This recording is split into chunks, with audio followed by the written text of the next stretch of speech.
제139차 최고위원회 회의를 개최합니다.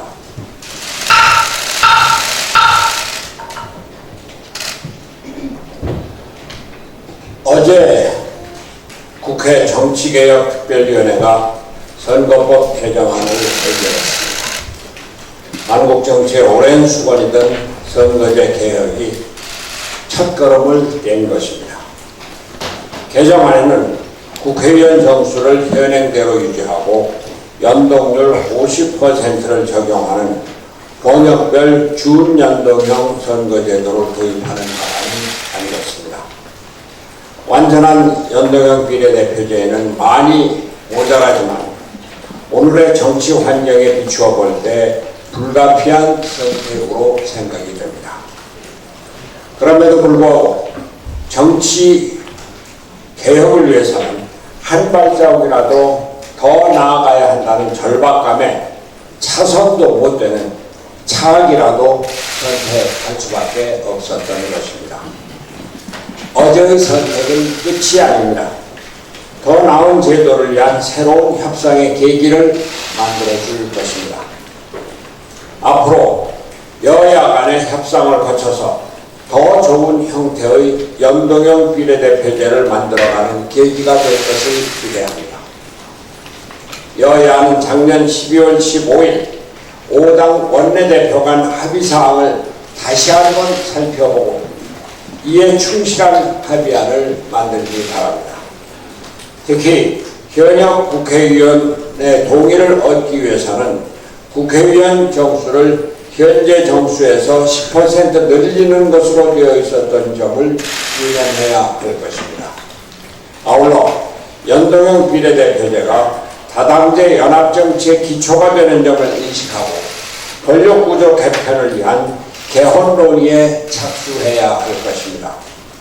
이 또한 5당 원내대표 합의문에 들어있는 내용입니다. 대통령이 국회를 지배하던 시대는 벌써 오래전에 끝났습니다. 제왕적 대통령제의 무소불위한 권한과 승자독식의 정치 문화는 이제 끝내야 합니다. 거대 양당의 극한 대결의 정치도 끝내야 합니다. 제3당, 제4당이 건전하게 존재하고 국회에서 정당 간의 연합으로 정치적 안정을 도모해야 합니다. 다당제 연합정치가 이래서 필요한 것이고 이에 맞는 권력구조 개편이 그래서 필요한 것입니다. 개헌 논의를 진지하게 시작할 것을 여야 제 정당에게 요청합니다. 한국 정치개혁의 첫걸음을 떼게 하고 다당제 기초를 열어준 여당의 지도부와 특히 홍영표 정계특위위원장의 노고를 높이 평가합니다. 어려운 협상을 이끈 김관영 전 원내대표의 노고와 특히 정치개혁에 깊은 관심을 갖고 선거법 개정에 앞장서온 김성식 의원의 노고에 경의를 표합니다. 자유한국당에게 정중히 요청합니다. 이제는 당의 이해관계에 앞서서 한국 정치의 미래를 보고 선거법 개정 협상에 나서 주십시오. 선거법 개정과 개헌에 나서서 국민의 신뢰를 받을 수 있는 안정된 정치 체제를 만들 수 있도록 적극 역할해 주시기 바랍니다. 대한민국은 지금 경제, 안보 등 모든 분야에서 위기 상황에 놓여 있습니다. 정치는 대한민국이 극심하게 양쪽으로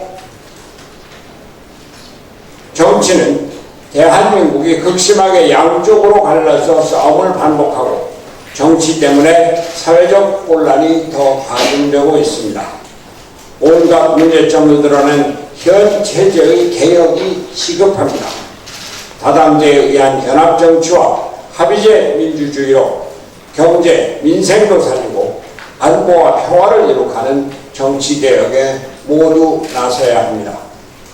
닐 암스트롱은 달에 첫 발을 내디딘 후 이것은 인간에게는 작은 발걸음이지만 인류에게는 위대한 도약이다 라고 했습니다. 국회의 정계특위 의결이라는 작은 발걸음이 연합정치 체제의 구축, 연합정치 체제 구축의 위대한 도약이 될 수 있도록 정치권 전체가 노력을 아끼지 말아야 할 것입니다. 한 말씀만 더 드리겠습니다. 한미 간의 신뢰가 크게 흔들리고 있습니다. 한국이 지난 22일 지소미아, 즉 한일 군사정보보호협정을 종료하기로 결정한 뒤로 이에 반대하는 미국의 발언 수위가 점점 더 높아지고 있습니다. 한일 간 이전 해소 촉구 정도였던 첫 반응이 몇 시간 만에 강한 실망과 우려로 바뀌었고 급기야 독도 방어 훈련까지 문제 삼고 나섰습니다. 지난 1996년부터 실시해온 독도 방어 훈련을 두고 중립을 지켜온 미국이 부정적 태도로 돌아선 것입니다. 역사 문제로부터 시작해 경제 안보까지 모든 분야에서 악화일로를 걷고 있는 한일 갈등 상황 속에서 미국이 노골적으로 일본의 손을 들어주고 있는 것입니다. 이는 미국의 만류에도 불구하고 지소미아의 종료를 선언한 한국이 한미일 삼국 공조를 흔들고 있다는 미국의 인식을 바탕으로 하는 것입니다. 이에 맞서 한국 정부는 해리 해리스 주한미 대사를 외교부로 불러 지소미아 종료 결정에 대한 미국 정부의 공개적이고 반복적인 실망 표시를 자제해달라고 요구했습니다.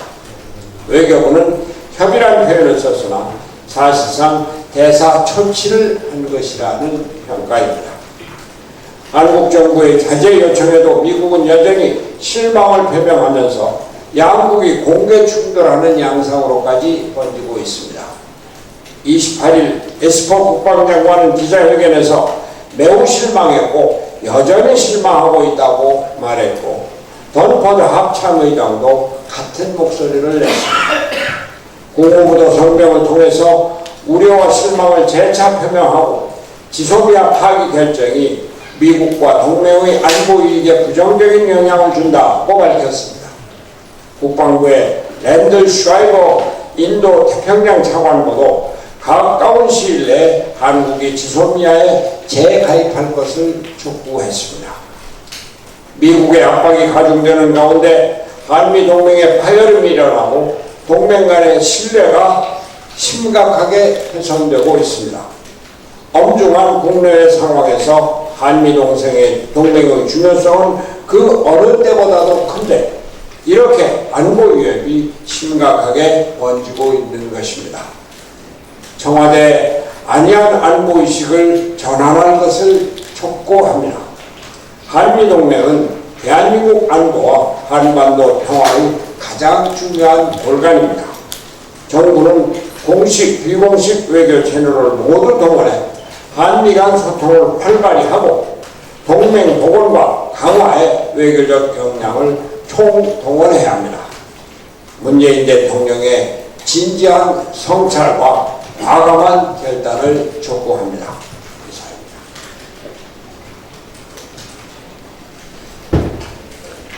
예, 문병호 최고위원입니다. 조국 후보자 문제에 대해서 말씀드리겠습니다. 윤석열 총장이 옳습니다. 조국 후보자 사법 처리는 검찰 개혁의 출발점입니다. 윤석열 검찰총장은 청와대와 민주당의 눈치를 봐서는 안 되고 법과 원칙에 따라 조국 법무부 장관 후보와 관련된 사건들을 한 점의 의혹도 남김없이 철저하게 수사해야만 합니다.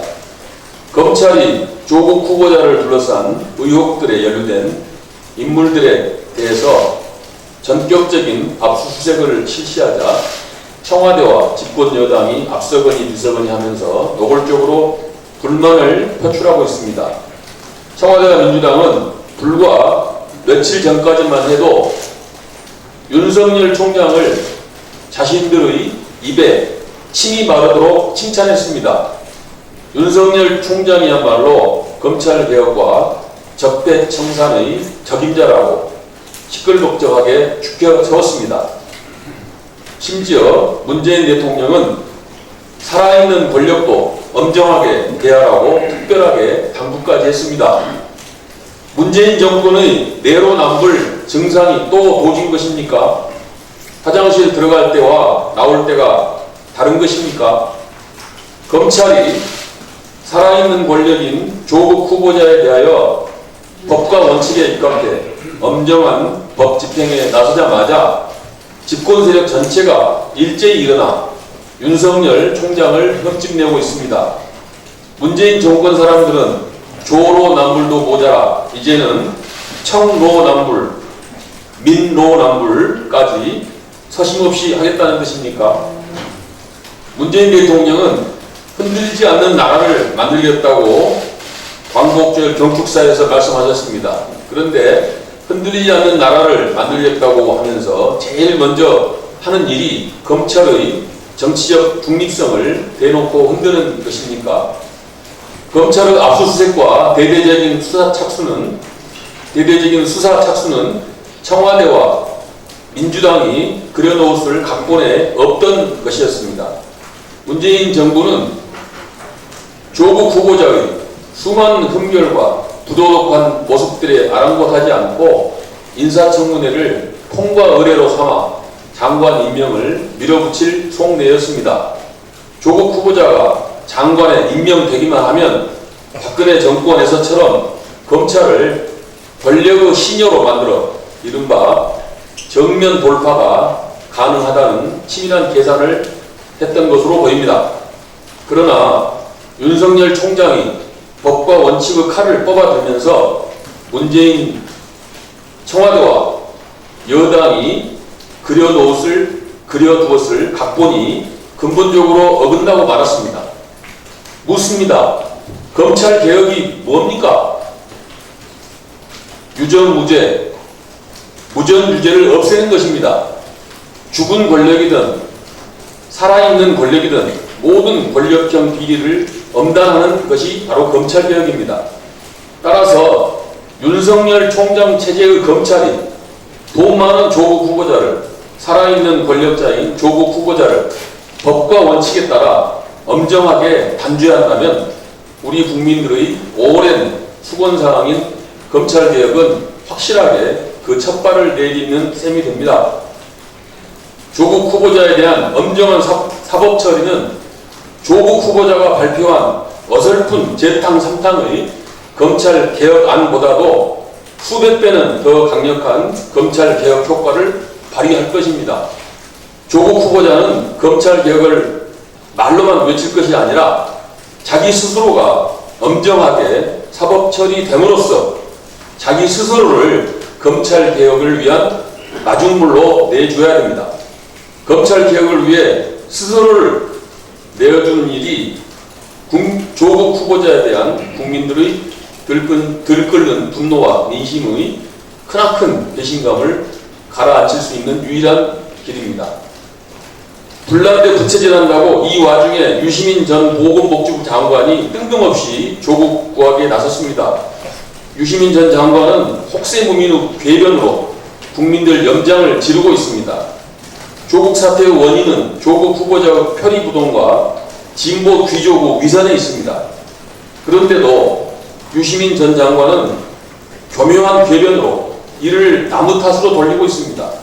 반성은커녕 교묘한 궤변으로 논점을 흐리고 국민을 속이는 유시민 전 장관의 궤변에 분노하지 않을 수 없습니다. 조국 후보자와 유시민 전 장관은 서울대, 해외 유학, 교수, 국회의원, 장관, 인기 작가, 유명인 등으로 많은 부와 명예를 누리고 있는 기득권자들입니다. 그럼에도 불구하고 더 큰 기득권자들의 희생양인 양 코스프레를 하면서 지지층 결집을 선동하고 있습니다. 하지만 우리 국민과 학생들은 그런 얄팍한 풀책에 속지 않을 것입니다. 조국 사태는 보수 귀족 못지않게 진보 귀족들의 기득권과 위선도 심각한 적폐라는 것을 보여주고 있습니다. 보수 적폐를 몰아내듯이 진보 적폐도 이번 기회에 일소되어야 됩니다. 유시민 전 장관은 손바닥으로 하늘을 가리는 의용 궤변 집어치우고 진보 귀족의 위선과 적폐부터 반성하고 청산하길 바랍니다. 사실 유시민 전 장관은 조국 후보가 사면 초과에 빠지는 국면에서는 콧배기도 비치지 않았습니다. 그러다가 조국 후보자가 치명상을 입은 이제야 슬그머니 나타나 조국 후보자의 지지자들을 자신의 지지자로 인수합병하는 데 열을 올리고 있습니다. 유시민 전 장관은 남의 어려움을 틈타 지지층 M&A에 나선 것입니다. 그런 유시민 전 장관의 모습을 바라보면서 많은 국민들이 사람이 참 무섭다는 생각을 하고 있습니다. 유시민 전 장관은 남의 불행을 자신의 행복으로 활용하려면 기회주의적 정치 행각을 당장 그만두기 바랍니다. 조국 후보자가 위선 때문에 망했다면 유시민 전 장관은 기회주의 때문에 완전히 올라갈 것이기 때문입니다. 저는 조국 후보자 관련 의혹은 엄정한 검찰 수사에 의해서만 그 진실이 밝혀질 수 있다고 일찍부터 강조해 왔습니다. 국회는 인사청문회를 통해 조국 후보자의 자질과 자격을 검증하면 됩니다. 검찰은 신속한 수사로 조국 후보자가 직간접적으로 관련된 여러 의혹들의 진상을 규명하면 됩니다. 지금 국민들은 국회와 검찰이 각자의 책무를 과연 성실하게 수행하는지를 매우 눈으로 지켜보고 있습니다. 문재인 대통령은 검찰 수사 결과가 나오기 전에는 조국 후보자를 장관에 섣불리 임명해서는 안 됩니다.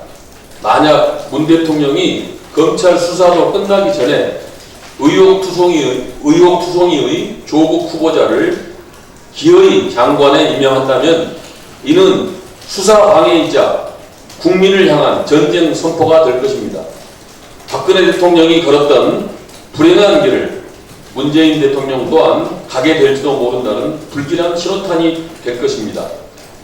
언론과 야당을 잠시 이기는 정권은 있었습니다.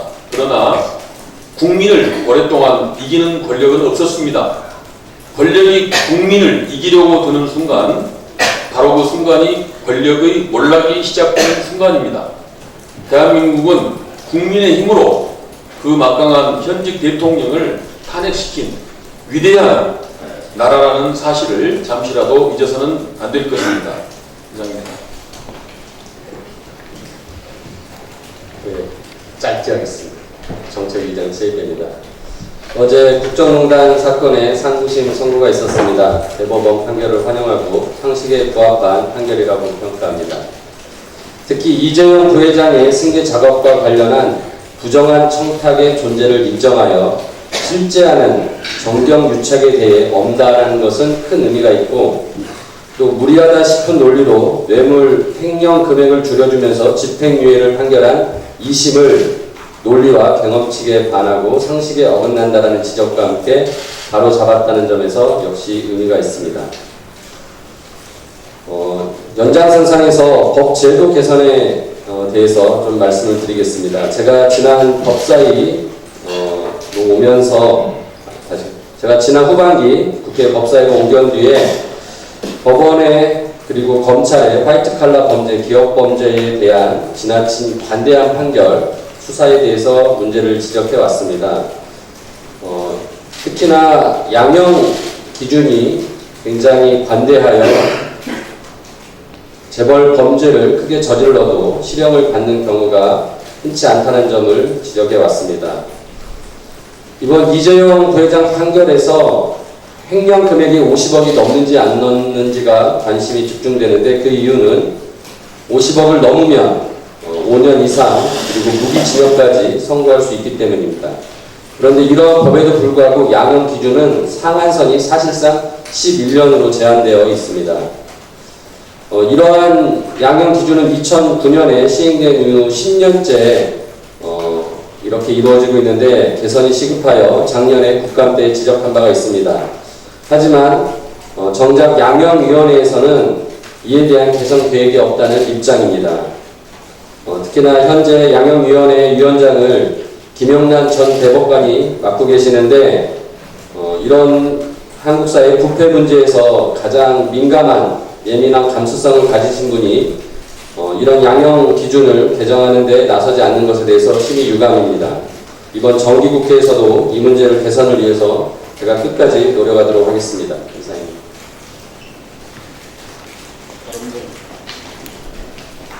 그런 분 공개 발언 없습니까? 공개 발언이 없으시면 매일 비공개로